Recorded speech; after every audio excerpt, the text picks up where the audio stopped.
Yeah, I like the floor. Are you ready? Yeah. Good. Can we switch these on? Good evening.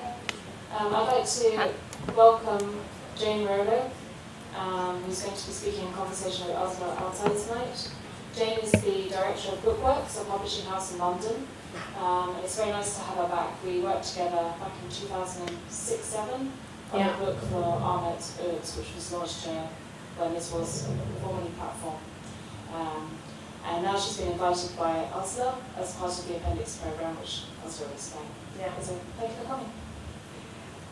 Hello, welcome all, and thanks for coming for tonight's conversation, and thanks Salt for hosting us.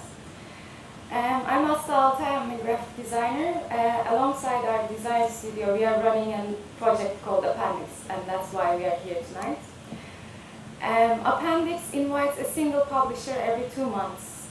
It's a vitrine or a pop-up bookshop, and we are looking into the modes of the methodologies of certain publishers, which we think are important and interesting, and also expanding the field of publishing. And I'm very happy to host Bookworks at the current vitrine of Appendix. And thanks, Jane, for coming. And Jane, as November said, is the founding editor of Bookworks, which is operating, I think, more than 30 years now. 28. Okay. Nearly Almost 30. Nearly 30, yeah. And it's a very, personally, for me, it's a very inspiring mode of working and producing, not just in terms of the publishing, but the whole practice. And I hope we can tap into some of those issues tonight. And maybe we start off with the short video of Bookworks. Yeah, we've got a short 5-minute video that we made when we were 25 years old. We were thinking of making a book about the first 25 years of Bookworks, and then for some reason we got sidetracked and decided to make a film instead. So it's a sort of snappier introduction to Bookworks perhaps than just another book about a publisher.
Because I was invited.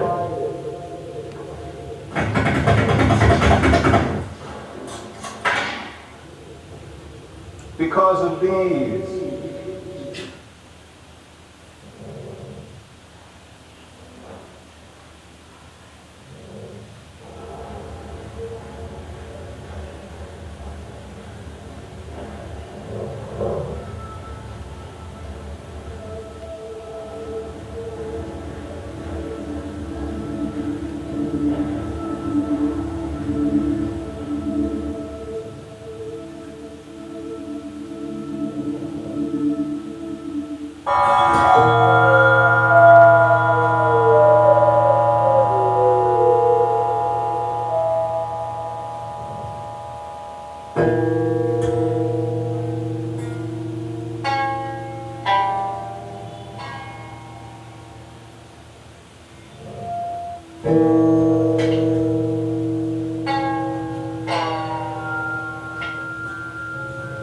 Agent of the steamship. You need to learn.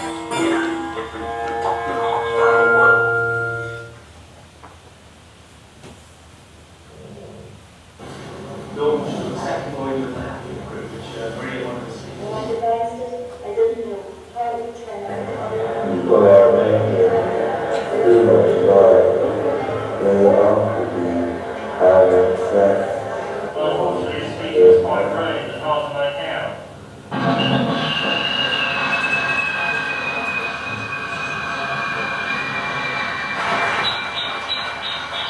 His early 20s, clean cut with prominent feature. Sure, he said. The Hotel Monaco was a yes space. Everything and anything was possible there. Is not on the guest list.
Okay. So Bookworks has a very particular standing point in the field of publishing. On one hand, maybe the most visible is the publishing house. And on the other hand, you are a commissioning agency, so you do work with artists to produce new work. And also, Bookworks is a studio for making books, actually physically making books, binding and making, and also consulting. And I'm interested in this notion of making and how it breeds into whatever you do, and personally, how it all started, and what you think on this notion of making. Well, I think going back to when we started, which was in 1984, I was practicing as a bookbinder, so I was involved in the craft of actually making and producing books. And I sort of felt very much that in London at that time, craft was seen as a sort of second-class citizen to visual arts, to the visual arts. And I wanted to set up some sort of organisation that put books at the centre of it. I'd been very influenced by a trip to New York, I think in the early 80s, where I went to visit Printed Matter, which was a bookshop that had just started a few years sort of previous to us. and that sort of idea of a bookshop that was also a drop-in centre, that was somewhere that you could use as a resource and a library, as well as somewhere where you could go and buy books. That seemed quite exciting to me. There was also a place in New York called the Centre for Book Arts, which was coming much more from the milieu that I knew, the craft of bookmaking, one-of-a-kind books that occupied some sort of sculptural or graphic space. And they had a small gallery. And then there was a third space in New York that was perhaps less well known, called Franklin Furnace, that was involved in performance and events, but had a huge collection of artist books, which eventually they donated to the Museum of Modern Art Library in New York. And these three different organisations really excited me, and there was nothing in London of this kind. And I thought, well, we'll do something like that in London.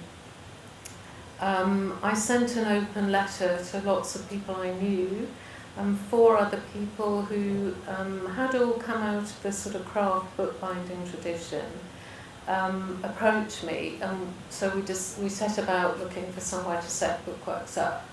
And of course, our ideas got filtered down from the sort of big, all singing, all dancing space that we thought we were going to have, to 2 very damp, derelict railway arches that you saw at the beginning of the film at London Bridge in Borough Market, which is now an area of London that some of you may know has been completely transformed into a very sort of gentrified, trendy part of London.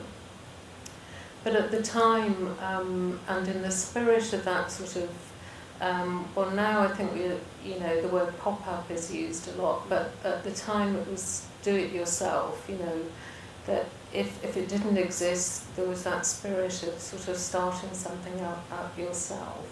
The sort of low-tech DIY, sort of punk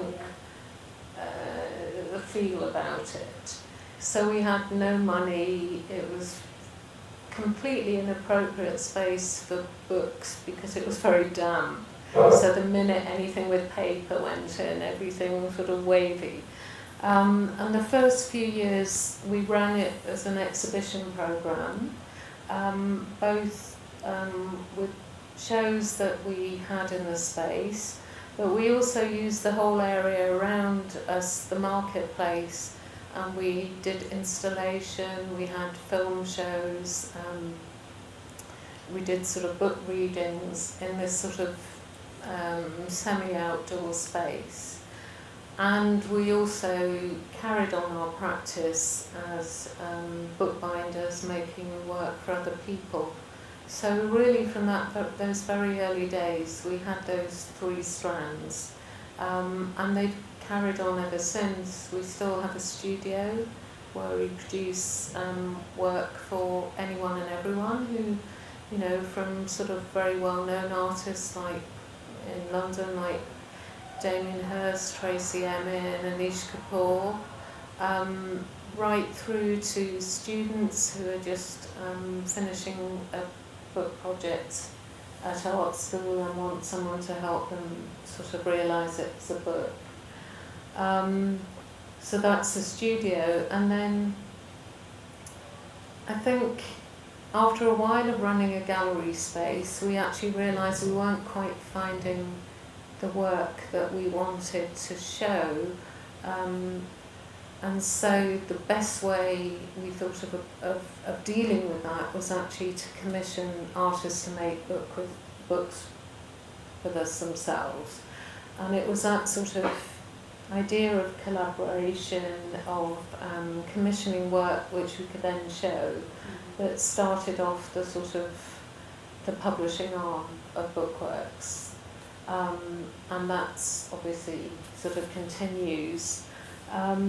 It took us a while to call ourselves a publisher. In fact, I don't remember really how that happened, but I think we'd always just seen ourselves as making things with other artists, and that we had those skills to actually produce books and sort of shape the ideas into book forms.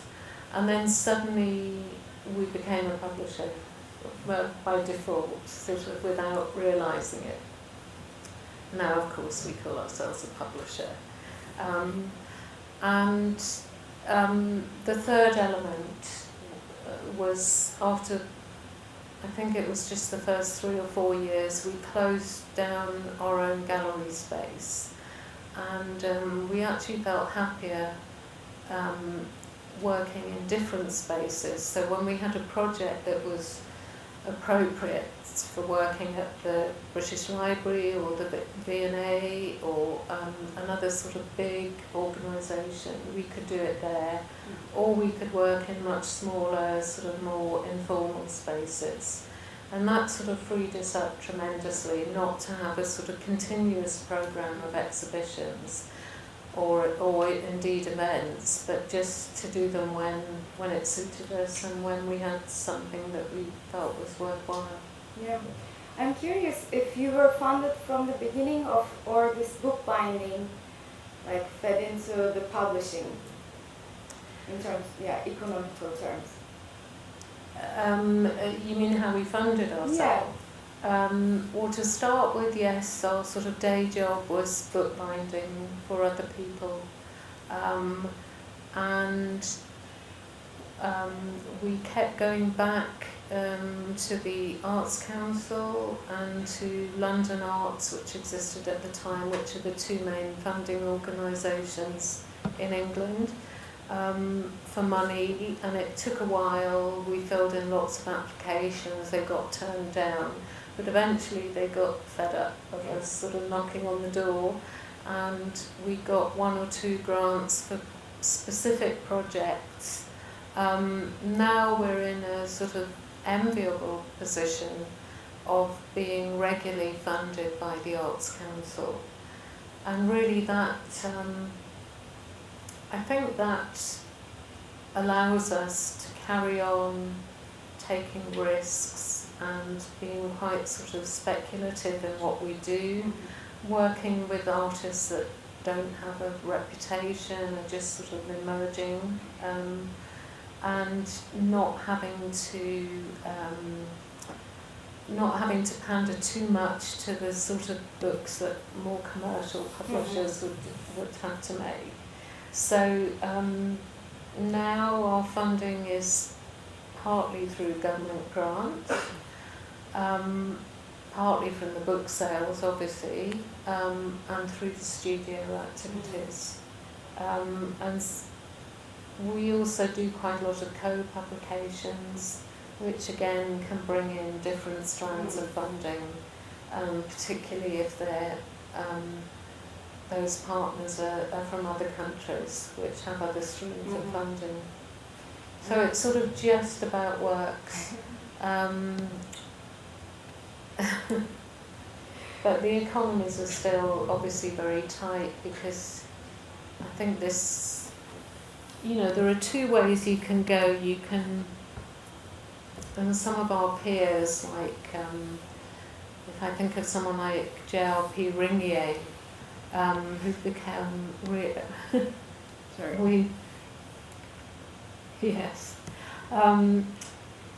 JLP Ringier, who has, when they started off, they were very much like us. They got some project funding for particular books, but then they had to rely on working with various Kunsthalle and things like that, so they were doing a lot of packaging of books that they might not have had that much interest in. So that's a sort of another way of doing it, that you do some work that is just for money to bring in the bread and butter, and then you can commission a few books. That you really but we decided we didn't want to do that, so we still publish very few books each year, perhaps about between 6 and 8 a year.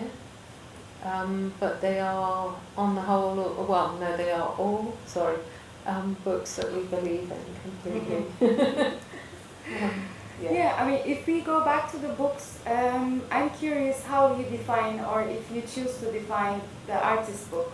What is an artist book in your opinion? I know, you asked me this earlier, and I've always been very careful not to define an artist book, because I think it sort of closes down what you might want to do in the future. But I'm very clear that an artist book is not a catalogue, it's not a document of any other existing work, and as far as possible, it is a piece of work in book form, and it is a piece of work that is best suited to the book form.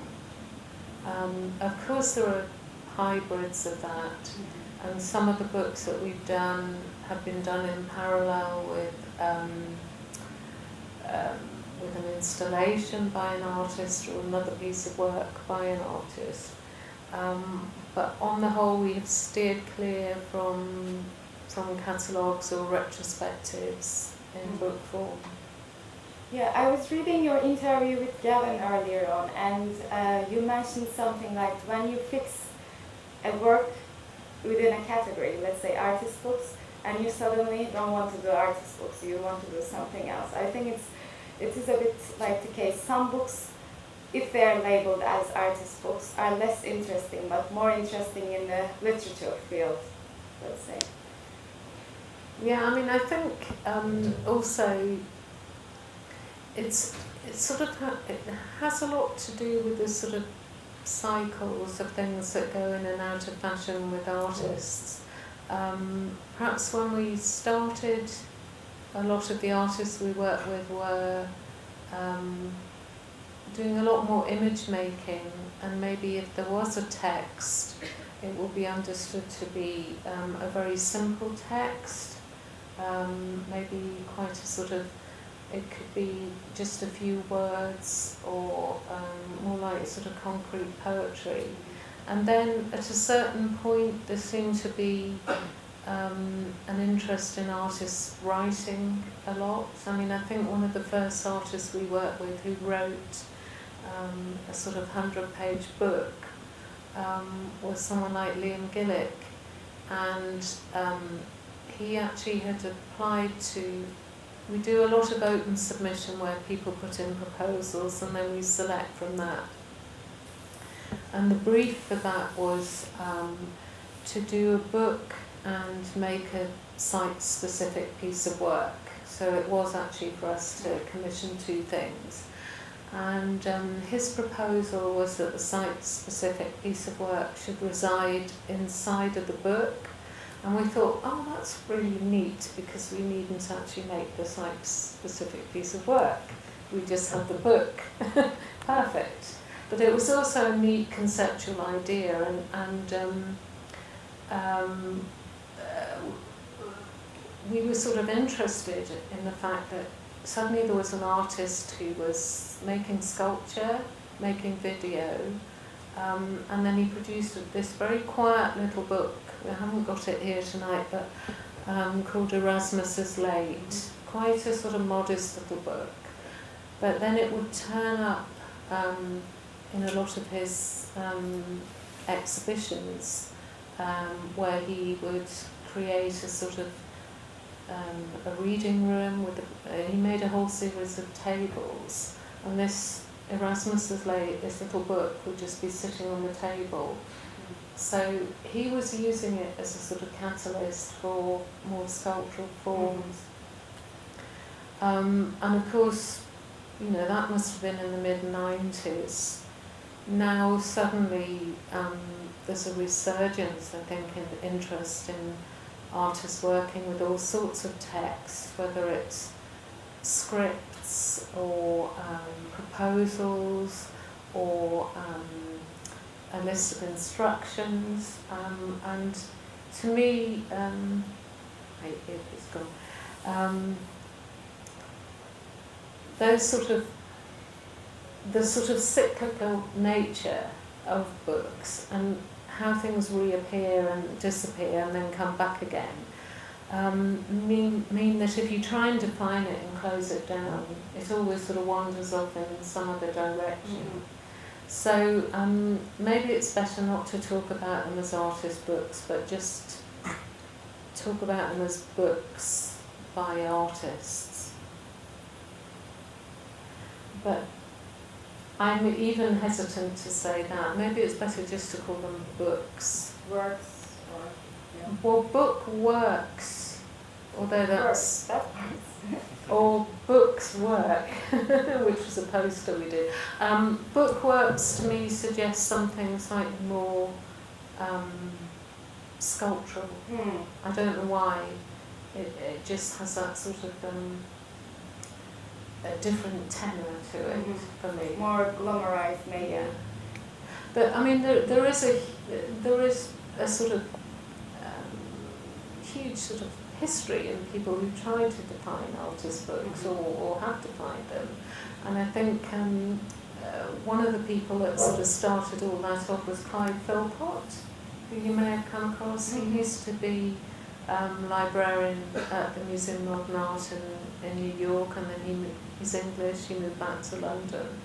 But he has very clear definitions of artist books, and a lot of people use his definitions as the sort of holy grail of what an artist book should be. So maybe better to look him up than take anything I say. We just talk about that, glamorization. So I'm curious how you oscillate between like this more democratic form of publishing and the more tailor-made, bespoke edition, expensive, let's say, books. Right. Well, I mean, I suppose the more expensive editions have sort of really been the domain of the studio at Bookworks. My colleague Rob Padrill is in charge of the studio side of things, and that's sort of just grown up. You get a reputation for doing something, and then more and more people come back to you. And where I think it sort of interests me is where we've been able to cross over the two sides, the publishing side of Bookworks and the studio side. And we have produced quite a few limited edition of the books that we've published. And we're sort of able to do that because we have a book bindery at Bookworks, and we also can organise a lot of different types of print.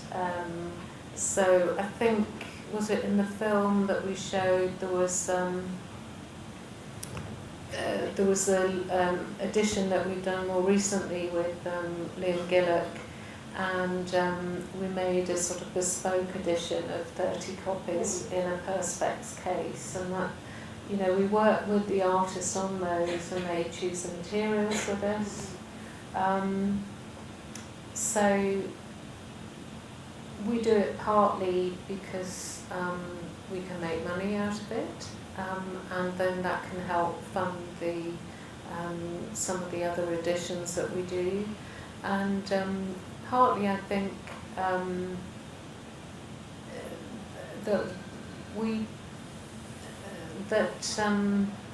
want to encourage people to start collecting artist books and sort of think about where they sit in the world, and that's somehow easier to do through special editions than the ones that cost sort of £20, €20 or less. Yeah, unless enough time passes and they become out. Yeah. Kind of gives them more value Yeah. in the market. Can we talk about how you work with other people? Because the practice is based on collaboration in different modes and models. And I'm curious to hear more about how you negotiate with artists, writers, and how you negotiate with designers. Well, so the first person that we consider when we're doing a project is obviously the artist or the writer. And ever since the beginning, we've commissioned in different ways. One way is very straightforward. We just like an artist's work and invite them to do a book with us. That's easy, simple. And the other ways we've done it is through having open submission. At the moment we have an open submission called Common Objectives, and artists will put proposals in. And often we'll work with guest editors or guest curators on those who might have a specific interest. So at the moment we're working with Nina Power, who's a writer, a sort of feminist activist, and we have a series that is looking at the interface. I think this is completely falling off me. The interface between, can you hear me still? Yeah. Between art and politics. And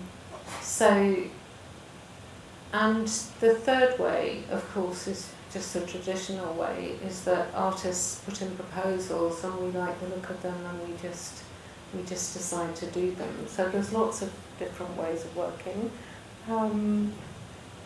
Sorry, I'm having a problem with this, it keeps slipping. It's okay, it's okay. And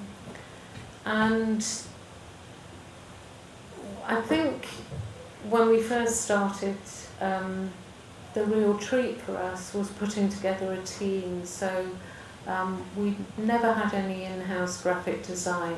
We've always worked with a lot of different designers, and to us the exciting thing, like when I worked with you on Paul Buck's book, was sort of coming across a designer for the first time, and then that sort of chemistry that you get between the artist, the designer, the publisher, and possibly to a lesser extent the printer, and how you negotiate what the book is going to be. And some artists have a sort of visual awareness of what they want that book to be, and a very definite, I would say, again, if we use Liam Gillick as a sort of example, that he knows exactly what typeface, exactly how it's going to look, and he wants the designer to be more like a technician who sort of puts it together for him. But then the book that we did with Paul, I think, he didn't really know what he wanted it to look like, and it took us a long time of sort of teasing out maybe what would work for him. Paul Buck is predominantly a writer and an editor himself and a translator, so he doesn't operate in a sort of visual way really, but he had a lot of visual material, and it was how you organise that. So I think one of the things that I really like is sort of putting designers and artists together, and then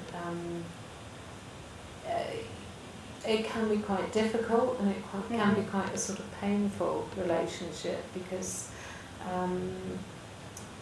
artists get quite defensive, I think, about their work, and then they suddenly panic a bit because they realise a book is going to hang around maybe a lot longer than an exhibition, and so there's this thing of you've got to get it right, because it's going to be there for 50 years, for 100 years. Yeah, I think the word negotiation is quite important rather than maybe collaboration in some cases. Yes. And I find it very difficult when an artist comes to me with an idea, because you're chasing something he imagines, and he wants you to find what he imagines rather than being very specific about it. I mean it can be tricky, and sometimes it's the wrong combination, and then you've got to be tough enough to tell the designer that it's not going to work and change designer, sort of like, because if it's not going to work, it's like a sort of marriage, a brief marriage, and if it doesn't work, it's going to be terrible. Yeah. And I think the other important ingredient, and one that we realised, sort of quite early on that we needed, was if every book wasn't going to look absolutely identical, that we needed to have a lot of different guest editors and guest curators coming in and selecting work for us, and bringing in different generations of artists, a different sort of vitality, because I think that stopped us from just sort of saying this is how you do it and we're not going to change. And I think it's important to keep changing and keep sort of adding new things. So we've had a lot of people through our doors, sort of in that role. I think the first one we had was Matthew Higgs, who's now director of White Columns in New York. But I don't know, lots and lots of guest editors. And more recently, maybe someone like Maria Fusco, who's been editing our journal, The Happy Hypocrite. Editor, curator, I don't know what to call them really, but people that come in and select and work on the books with us. Yeah, I think it's very interesting that I know you don't work with the same designer too often, let's say, or you change, or you work with some emerging designers as well as artists. Mm-hmm. But still yet you can, spot a Bookworks book in a bookshop, even if no two books look the same. Is it the methodology that is embedded in the way of you make books that comes out, or do you know, can you spot it? I think certainly when we started, we felt that each book had to be different, that we didn't want to have a sort of format or a sort of formula to the way in which we worked, because we wanted the book to retain the essence of what it was that the artist was trying to convey. So they had to in some way embody the artist's work. But I think that we also, without really defining it, must have had other agenda. And I think one of them was that often these books are not coming out in conjunction with any exhibition or sort of public event. They're just sort of coming out, and therefore they might take a lot longer to sell than an exhibition catalogue. And so I think the design we wanted to be quite classical, so that it had a longer shelf life, really. That so we were looking for designers that we could influence in some ways, and sort of suggest that they didn't use very fashionable motifs or whatever the typeface, the fashionable typeface of each decade. They don't use that, go for something more classical. I mean, you can't, it's sort of difficult to control. But and then there was the economies as well, so we don't have a lot of money for sort of high production costs. So I think it's not a sort of low-tech thing, but it is a sort of paring back, a sort of reductive sort of look, I think.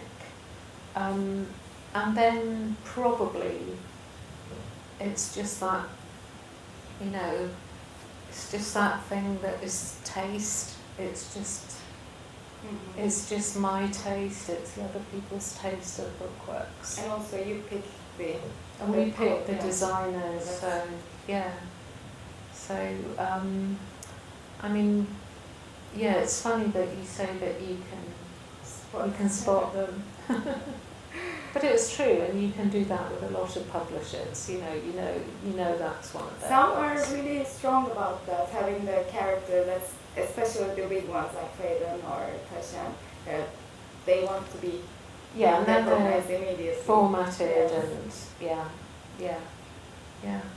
Also, while we are on the topic of design, I'm curious if you have any love and or hate relationship with any design features. Like I remember Lars Müller, he was like no to book jackets. Yeah, you emailed this question to me, and I asked everyone at Bookworks, and I think the thing that the sales team, which is actually one person, but anyway, Paul said that he really didn't like white books. Well, I bought quite a few white books today, and of course he didn't like them for obvious reasons. They look dirty immediately when they've been in a bookshop for a few weeks, and I don't know about that, but we decided we liked small books. There's something very satisfying about books that you can just put in your pocket somehow. We're not sure about coloured text, but it does creep into quite a few of our books. So all the things that I think we don't like, we put in our books. We do like an artist to have their name on the front cover, but this sometimes proves really difficult. They just don't want their name on the front cover.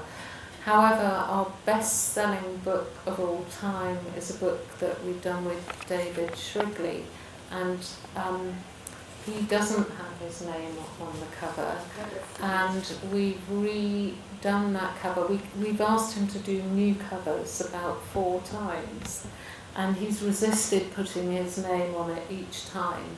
So we've still, although it keeps selling with the different book jackets, with the different cover on. So we don't like that, but, we dislike square books. Why? I don't know, but everyone in the office said, I don't like square books, the square format. Maybe there's something that's not very comfortable about text and image on a square book. There's a lot of dislikes. There's not much love. You said about love and hate, but there's a lot of hate. And then the most recent thing was actually something the designer's just done for us, which we really dislike, but we haven't told them yet, so I hope they're not here. No, they won't be here. Which is, it's a sort of text where things are circled or underlined or struck through, but they're done using sort of computer graphics rather than just done by hand. We don't like that. Okay. that's what they say. Great, thank you. Also, maybe while we're around the topic, we can talk about this increase and buzz around the artist books, this international fairs going on, and even I know like in Turkey there are some discussions of setting up one. You contribute, and how you see this change, because I used to love it myself, but then it gets spread all around, and I think I can't really explain why, but it lost its essence somehow, I think, or purpose maybe. Well, I mean, I think, I know what you mean. I mean, I guess it's when something becomes very popular. Like, I think artists making books, making text work, performing it is very sort of flavour of the month at the moment. And I think the trick is to find the good things, because when there's a sort of a lot of anything, it's difficult to pick up on the really good things. And for us, I suppose, as a publisher, it's great that there's now a sort of artist book fair in every city, you know, in every country in Europe, or practically. That's what it feels like. I mean, I think we get asked, I don't know, it seems to be about once a week now to take part in some book fair around the world. And it is great, but you've got to have a lot of stamina and some spare money to do that. I don't know how you sort of. I mean, I hear what you're saying, but I think on the whole it's good, even if you've got to sort of good from the bad out. When we first started, there were no artist book fairs at all, and the only book fair that we could think of to go to was Frankfurt, which was the big international commercial book fair. And it was very odd going there as a sort of art publisher, because there really wasn't a sort of place for us. There was one aisle that had all the art books on, and the rest of the fair was selling the foreign rights, which on the whole sort of art publishing doesn't have a lot to do with.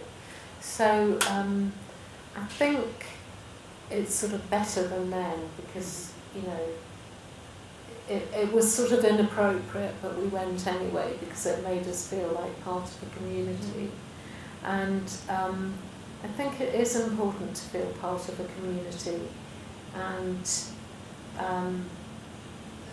I think for me, what I like is sort of seeing all the younger publishers, the spaces, you know, sort of enterprises like your own, and sort of thinking what it must be like now to start going on something. And also it sort of helps Bookworks if we ally ourselves to much younger organisations, because it's very difficult to keep sort of refreshing yourself as an organisation if you've been going. You don't want to become part of the mainstream, and you're not really part of that mainstream, but you're getting old, you know, so you need to keep playing with the kids. Yes, I think my disappointment was in Whitechapel when we went to this art fair and all those commercial, really established publishers were there. Because for me, the fairs are interesting because of this little gems, something local going on, and you feel the sense of discovery.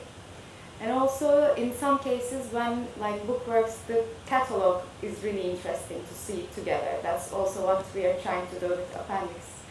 So rather than just, you know, categorize books as if in a, you know, normal bookshop, you see all the books and the publisher as an author. You see a body of work, and then you understand. Well, you're back to talking about methodology and whether there is a methodology in how a publisher works, and you know what makes them different from another publisher.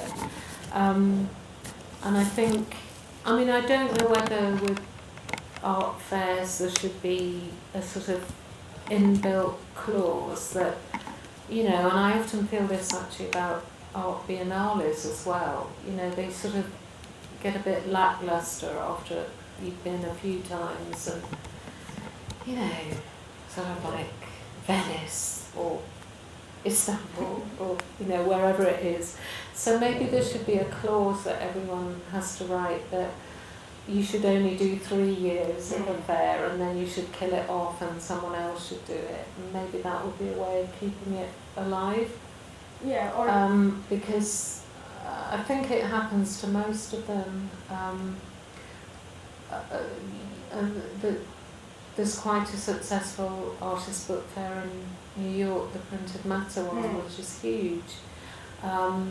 But this year they're doing one in LA, and I think they're doing it because they got slightly bored of the model that they have in New York, so they're doing LA and New York now. and it's to sort of bring the changes, because otherwise it becomes formulaic.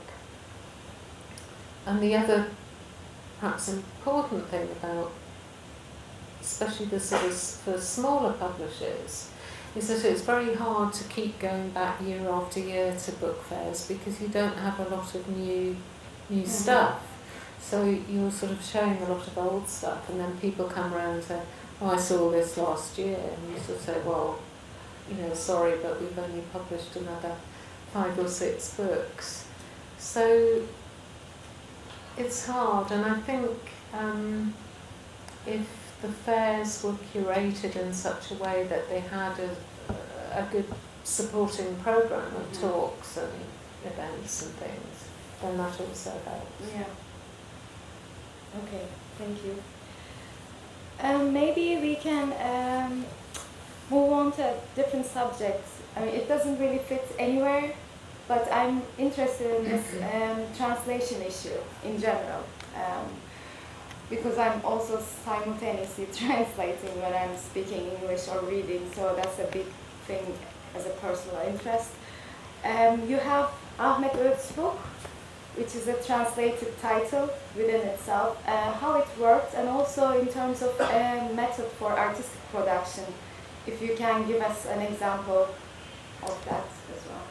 Yeah, well, I think the book that we did with Ahmet, that was co-published with Platform and Guarantee, I think I'm right in saying that that was the first book that we'd done as a dual language book. In fact, I think it is pretty much the only one we've done as a straight dual language book. And I mean, for us that was really exciting. But it was interesting in talking to Ahmet because the subject matter of the book is very much to do with his roots, with his background being sort of Kurdish, and I had asked him whether we shouldn't be doing it in English Kurdish, and he sort of looked at me and said, "Well, Kurdish isn't really a written language," which I hadn't appreciated. It's more a spoken language, so it should be written in Turkish. So he wrote it in Turkish, it was translated into English, we madly edited it, it was then translated back into Turkish, and you could read the two things side by side. I think because of the nature of the subject matter, which are all these small stories, small sort of narratives that were taken from newspapers, it worked really well. And actually it sort of lent itself to having both languages in the same book. Since then we have done, there's a couple of books here that we've done with Marc Geffriot and Alex Cicchetti, and they've been translated just straight from French and Italian into English. I know Alex is interested in now translating it back into Italian and having an Italian version. And some of the books we've done have been translated into other languages. But, it's both a sort of, I suppose, being English, speaking English and sort of publishing in London has been sort of easy for us because so many countries around the world will read books and buy books in English.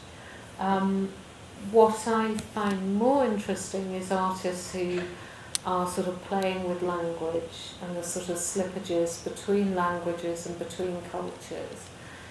We did a very nice little book a while ago called Spring Snow with an artist called Alison Turnbull. And she'd spent some time in Japan and had been reading the work of Yuko Mishima. And she'd come across a book called Spring Snow. which was a straight novel, a sort of love affair story, and she decided that she would translate it, but not literally, and she, in fact, she read it through in English, and she marked out every time the artist had. You keep seeing this picture again and again. Sorry, take it away. Or we could switch them on. Yeah, so she translated every time a colour was mentioned in the book, and her book is just a series of colour, like little Pantone colour frames. So you read it through the colours. That is literally all there is. And then we actually got that translated,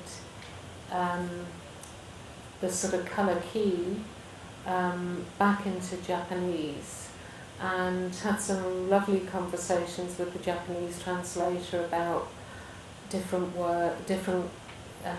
words for different colours. So, for instance, he asked me if the grey was grey like a mouse or grey like a rat, and I said, well, it's just grey, and they said, no, there's more than one word in Japanese. So there was some sort of nice subtleties to translating from a written to a visual language, and then sort of back again with a colour code. And also, I think at the beginning of the book, there is also a little story that is also translated. And that's translated into Japanese. Yeah. And also the format is sort of a translation of a medium, because you mentioned it was like the pocket size of a Japanese. Yes, it's like the Japanese paperback format. Paperback, yeah. So the whole thing was trying to make a translation of a Japanese paperback. Okay. Another big question is on the future of publishing and the future of the books. So, as an arts commissioning organization also supported by the Arts Council UK, how do you see the future of the book? The most common comparison is the digital versus printed, and if the printed matter will die and digital will take over. How do you see the horizon? Ooh, this is always a question I sort of dread, because A, I don't have any answers, and B, I sort of wonder if we're not already destined for the museum, the scrap heap. I mean, I think that for us, we're so sort of committed to printed matter that it's difficult to foresee sort of just completely switching from one format to another, so going from paper-based to digital. I was just talking to November earlier, and apparently SALT is going over more or less completely to e-publishing, and that is interesting because it throws up a whole different set of questions about sort of distribution, about copyright, about control of something that we've yet to sort of grapple with. We haven't had very many artists who've sort of shown interest in us producing an e-book or an app or anything like that. We are actually going to publish a book that we've already got in print by Stuart Home called Blood Rights of the Bourgeoisie, and that's just a textbook at the moment, so we are going to do that as an e-book just as a sort of experiment. But I'm not sure. I'm not sure that we would do that for all our books, or whether it would be appropriate. As to how the world will move on, I mean, obviously we're seeing a lot more books that are coming out as e-books now, particularly in literature. I think the thing that we would watch most carefully is children's books, because there you have a mixture of text and image, and also other art publishers to see what they're doing. It presents interesting problems because you need to work with sort of maybe different kinds of designers, and you need to have that experience to sort of work with artists to get the best out of it for them. But what I do like is the sort of the video, the audio possibilities, and I think in some ways, because a lot of the artists that we're working with right at the moment are interested in performance of some sort of public manifestation that is sort of off the page and into an art gallery, that I can see possibilities of using digital formats in quite an interesting way. It's just that sort of we almost need someone to come and show us how to do it. Sort of like we need to create a new job for someone who's sort of, you know, more au fait with that than we are. As for sort of more sort of limited edition books, you know, more sort of special bespoke books, and indeed sort of libraries, you know, I mean everyone's talking about libraries becoming more like museums, where people will just go and look at things in a different way, but they won't really, they'll operate as a sort of art gallery. I know a lot of public libraries in England are closing down at the moment because people are using the internet so much that they're just not, they're not using them in the same way. I sort of have a feeling though that there'll be a mixed economy, that the people that buy e-books and consume e-books will also be the people that go on buying printed matter. I think they'll just be buying different things. I mean, I hope it won't. I mean, I think in music it has more or less completely, and I think it will in our lifetime probably, completely go over, except for the sort of real aficionados of vinyl. But you know, there's sort of, I mean, you were talking about nowhere to put your DVD anymore, and so I like to think that you could have, you know, your books on a bookshelf and your e-reader as well. I hope so. Yeah. I don't think, as well, like a new medium has to kick out the old one and take over the field. I think they're two totally different mediums that needs to be explored separately, maybe. But the way you use internet on your website, you recently put all your archive, even the posters and other ephemera, not only the books, online. And what was the reasoning behind that? Is it like a platform for you to constantly work, or what is the idea of making that public? Yeah, I think it's sort of going back to, again, 3 years ago when we reached 25. That seemed quite a sort of landmark for us, and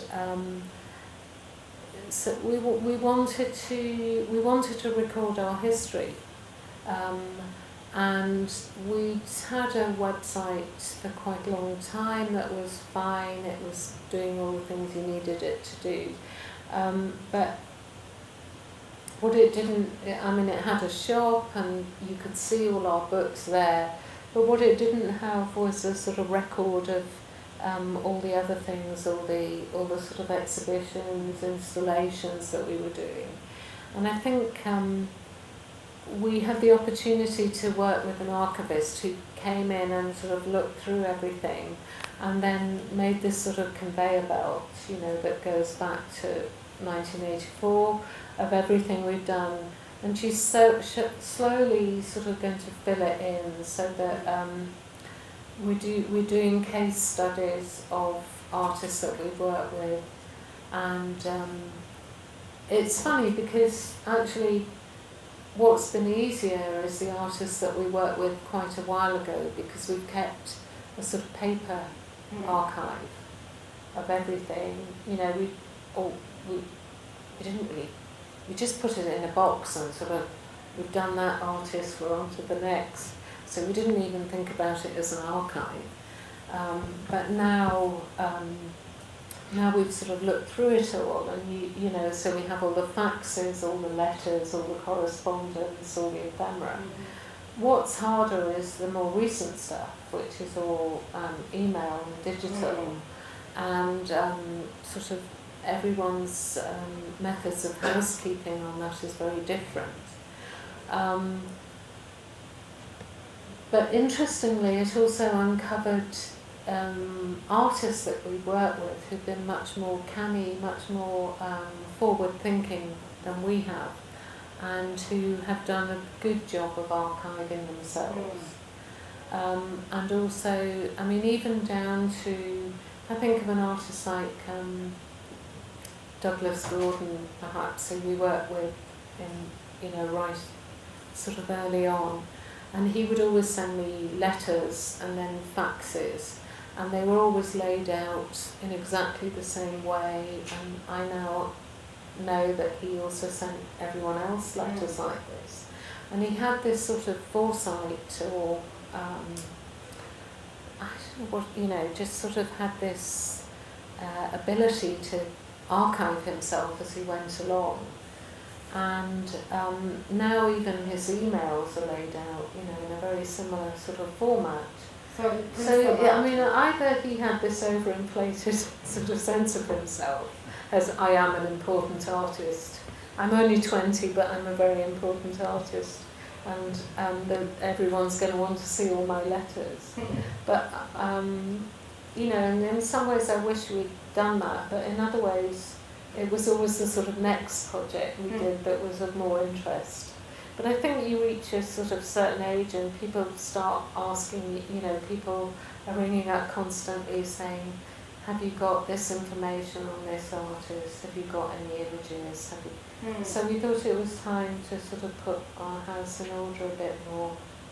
So is this how this Time Machine series sprang up from, or from So this project that we've been doing for the last 2 years, called Again a Time Machine, which has been a touring exhibition, and it was it came from that same sort of starting point. But we decided what we didn't want to do was show an exhibition of all our books in vitrines, or sort of laid out in a sort of museum style. And that what we wanted to do was commission artists to make new pieces of work. So we commissioned, over the course of the whole project, about 100 different artists to producing, some bigger commissions, some smaller. And we also added an archive which was called Make the Living Look Dead, and it's a fictional archive. So we asked, I think, 30 artists that we've been working with over the years to produce a new piece of work for this new archive. So we've actually added a whole new archive, perversely, to, what's already too much stuff in too many boxes. And we've been showing that. And there's the book down there that's come out of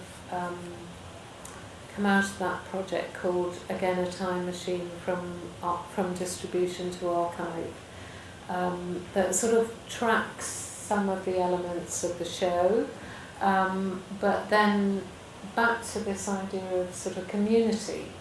And for us, very important, I think, is that we've asked about 12 other publishers or art organisations to answer the question, why distribute, why archive? And so we're always looking for ways to sort of open it up and not close it down as just a history that's particular to Bookworks, but to open it up to a wider community of people. Yes, thank you. I think it's a good place to end the conversation. And if you have any questions, I think we extended our time, but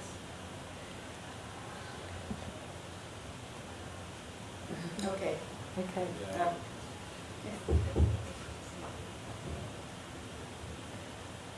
I was wondering about, first of all, thank you for the conversation, it was really interesting. I was wondering about your relation to place. I mean, how you relate to the transformations in London, or whether London has been a kind of prominent base for you in the way you communicate with artists, or how you developed into kind of maybe tapping into more global currents of artistic production. So. I mean, London is a bit of a sort of two-edged sword in a way, I think, because it's such a big city with such a huge community of artists that it's very easy to get complacent and just think everyone can come to London.